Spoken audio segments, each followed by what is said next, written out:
Have you ever noticed that your shoulder pain seems to be getting worse despite your best efforts? Maybe you've been resting it, maybe you've been stretching it, maybe you've even stopped doing the activities that you enjoy because you're afraid of making it worse. The truth is that many people accidentally make their shoulder pain worse because they don't really understand what is going on or what's causing it.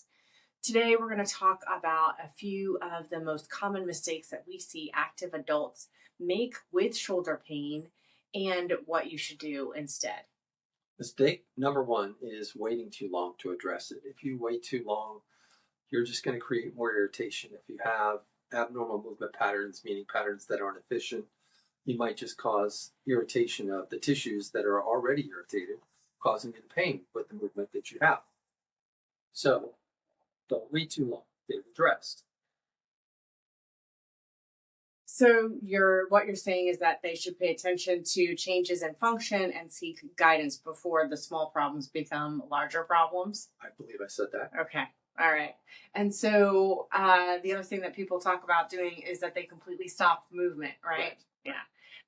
When the shoulder hurts, they just stop using it altogether. And it seems logical that you're going to do that. And after all, if it hurts, shouldn't you rest it? But not necessarily. Sometimes temporary active modification of the movement may be appropriate, and sometimes complete rest is appropriate. But sometimes complete rest can lead to an increase in stiffness, an increase in muscle weakness, reduced mobility, and even more difficulty in returning to activities. And so the key is finding the right balance there, the right movement at the right time. So instead, I want you to stay active within your tolerable limits and keep that shoulder moving. The next is stretching everything too aggressively.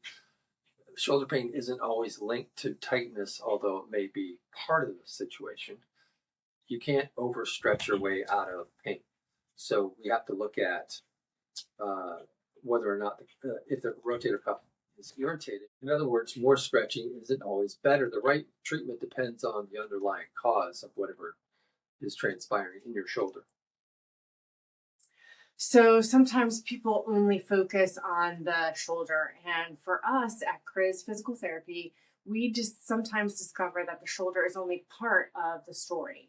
The neck or the upper back or even your scapula, otherwise known as the shoulder blade, along with your nervous system and your posture, all incorporate into what could potentially be going on. And for us, every single, what we technically somebody would call a neurological diagnosis, has an orthopedic component, and every orthopedic diagnosis has a neurological component.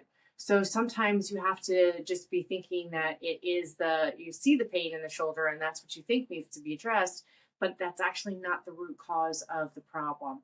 And that's where people sometimes just chase symptoms. And excuse me.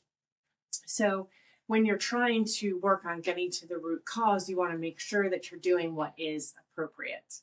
The MRI is the whole story is the next.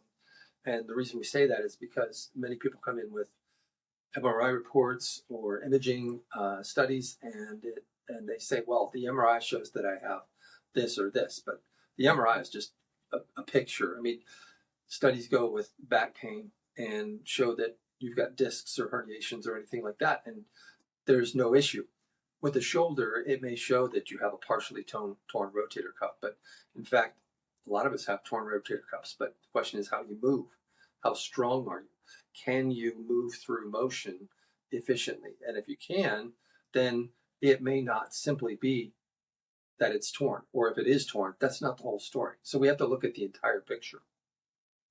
So let's kind of put it all together for ourselves now, what we've been talking about so far today. And we're going to review the 5 mistakes.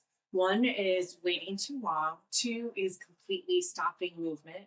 3, stretching too aggressively without understanding what the root cause is of your shoulder problem. 4, focusing on only the shoulder. And 5, assuming that the MRI tells the whole story. The common theme, most people focus on the symptoms rather than finding the root cause. And that's exactly when treatment plans fall short. So if you're struggling with shoulder pain, the goal shouldn't simply be to make the pain disappear temporarily. The goal should be to figure out why it's happening and then correct that why with appropriate strengthening and or joint mobilization or whatever technique is appropriate, and activity avoidance temporarily to reduce the irritation. If shoulder pain is limiting your golf game, your workouts, your pickleball, or everyday activities, we're here to help you.